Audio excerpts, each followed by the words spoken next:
color it, we're going to roll it first through a powdered glass. It's been tree-colored white with tin. You add different metals to glass to change the color. So tin makes glass white, silver for yellow, 14 karat gold is pink. The one you will all know, even if you don't realize it, you know it, is a nice deep dark blue. Any guesses what metal makes blue? You know it, it's in the name. Cobalt, yeah, cobalt blue.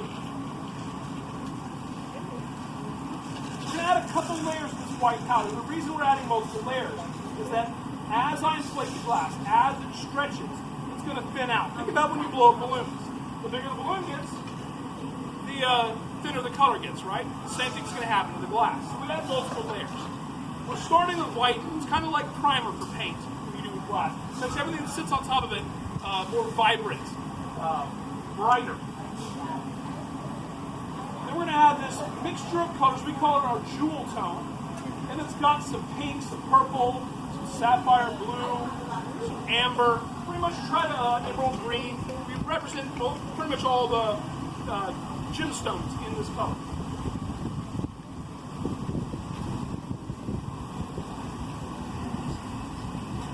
Now it takes a moment for these to melt too. The powder melts real fast. These take a little bit longer because they're denser. Taking extra long today, and I'm not sure why. There it goes. We'll smooth it out on this table. Anytime you roll glass along the table, you're marburing the glass. This table is actually called a marber. Now this is solid glass right now. I need it to be hollow. So I'm going to blow into the pipe and trap the air inside with my thumb.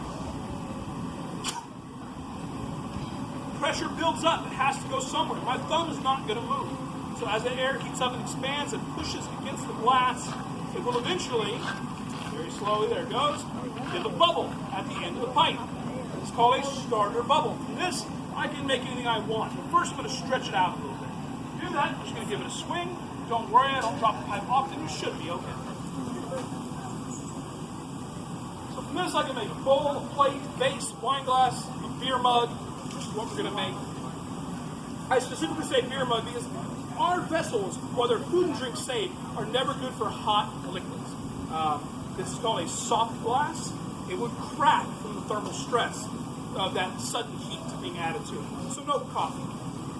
All right, we'll go back in the furnace, get more glass on top of this, and then we'll be able to make our mug.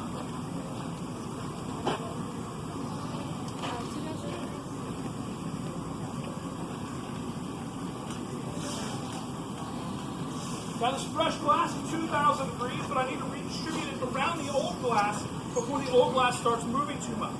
I'll use a tool called a wooden block to help with that. What's actually doing the work here isn't really the wood as much as it is the steam. The steam that's rolling off the block is creating a barrier between the glass and the wood, sort of cushioning it and protecting the tool from the heat of the glass, but also protecting the glass from the impurities that are in the wood, like the carbon. We don't want carbon in our glass. It leaves ugly gray streaks.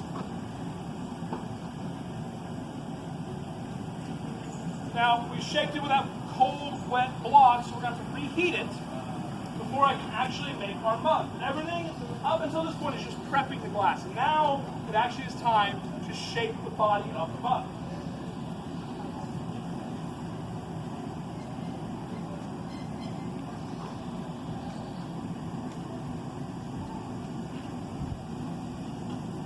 So I'll chill the bottom just a little bit. I want it to stay thick. So we give a little extra bottom weight to the mug. I can inflate it, stretching the glass.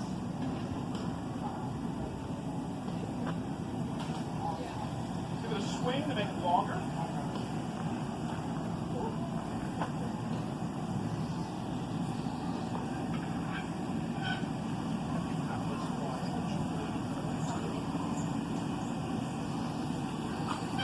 Ian is grabbing a wooden paddle.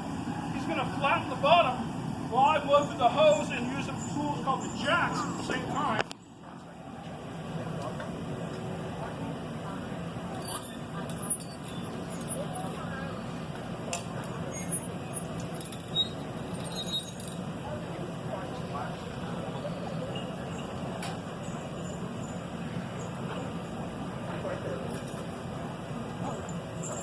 shorter glasses. So that awful squeaky sound, the jacks need to be lubricated every once in a while with beeswax. So I'm having Ian do that real quick, and then we'll finish this little step. It cost us, have one heat, it cost us a few seconds. But I don't want to leave scratches on the glass.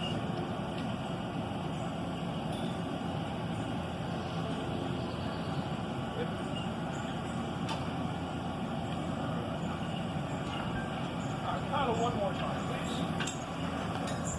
Should sound much better now.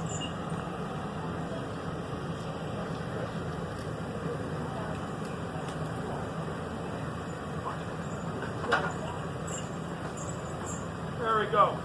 Flatten the bottom, clean up the sides.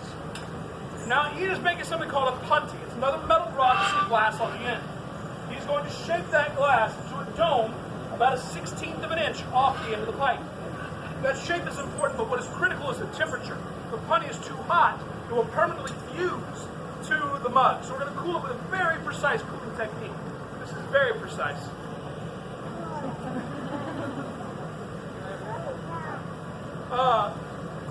I joke, but it is important that this is the right temperature. If it's too hot, it fuses. If it's too cold, it won't stick. So we've got to get it just right. A little drop of water. How you feeling, Ian? All right. You mean like in general? I meant on the piece. A gentle tap. There it goes. Pops right off. On the top of that is the coldest part. It needs to become the hottest part. And that takes just a little bit of time. You see, glass is a poor conductor of heat. If I stay right here, that top will eventually get so hot, it turns into a molten puddle of glass. The bottom gets so cold that it cracks and shatters. So every once in a while, I need to give for the whole thing what we call a flash of heat. And then I can come back and work on just that top edge again. When I come out of here, you're going to see the top is glowing orange, the bottom is a rainbow of color. Now how long this takes depends on the thickness of the glass, the colors you're using, outside temperature, if there's a breeze or not. Even barometric pressure and humidity have an effect. So you can't set a timer, you'll just feel when it's time. That's something that only comes with experience. If you do have questions while I'm working, by the way, shout them out. I'm happy to answer. You just got to be really loud because it's hard for me to hear over the furnace. All right, that should be good. Ian has a wooden paddle. He's going to flatten the lip of this while I stretch the sides. On gently. Handle.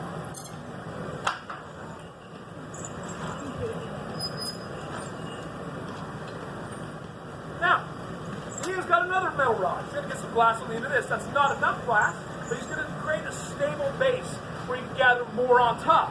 We're going to make the handle for our mug. So while he's working on that, I'm going to get the tools that I need in the right place. And I'm going to control the temperature of my mug. I don't want it to change shape anymore, but I do need to keep it warm enough that it doesn't break.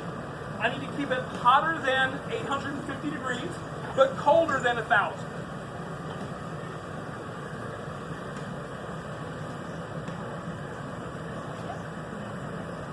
Ian's just about ready for me, I believe. Yep.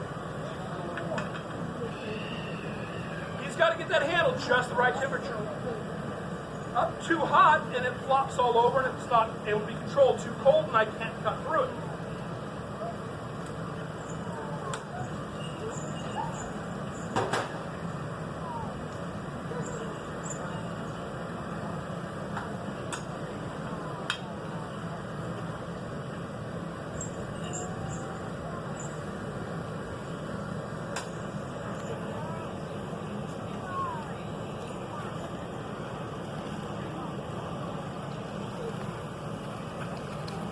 Shaping up the handle.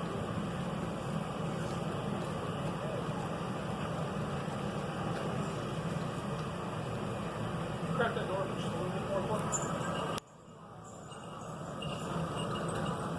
Take one last splash of heat and we'll be all done.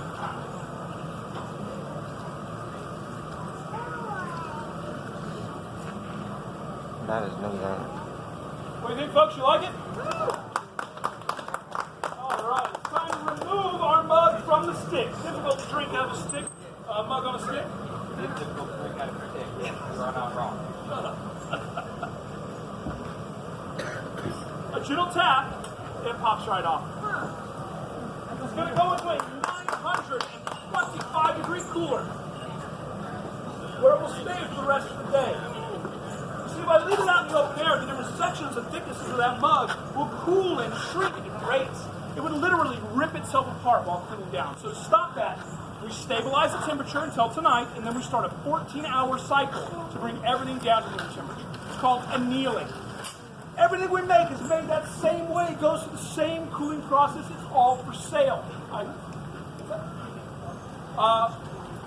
I encourage you to pick things up, browse around. If you have any questions, come on down and ask. I'm sure I forgot some stuff that Ian's going to add. Thank you all for coming out and seeing the show. I appreciate it, and I hope you enjoy the rest of your day at the festival. Thank you, Ian. So, if you guys saw that and went, man, that looks really cool, I want to try that, come talk to Amber. We have a few make-your-own slots available today. Also, if you enjoyed the show, you can show your appreciation in one of two ways. You can take something home, then I can keep my job. Or you can leave lunch money in the mug if you just enjoyed our charming personality. Thank you for coming out.